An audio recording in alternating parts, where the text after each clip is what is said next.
দরকার ছিল যাকে, চিনলেন না তাকে।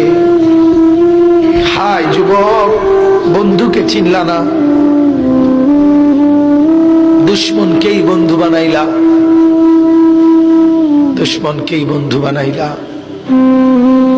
আপন বন্ধু যিনি তাকে চিনলা না, দুশ্মনকেই গ্রহণ করলা। চেহারায়, সুরতে, চলনে বলনে, আচারে উচ্চারণে বেঈমান যেভাবে সাজায় দেয়, তুমি তাকেই গ্রহণ করলা।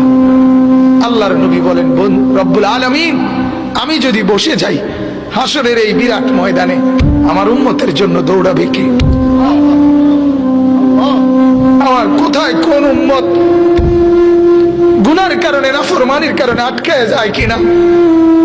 আমি যদি না ছুটি, আমি যদি না দৌড়াই, আমি বসে গেলে আমার উম্মতের জন্য দৌড়বে কে?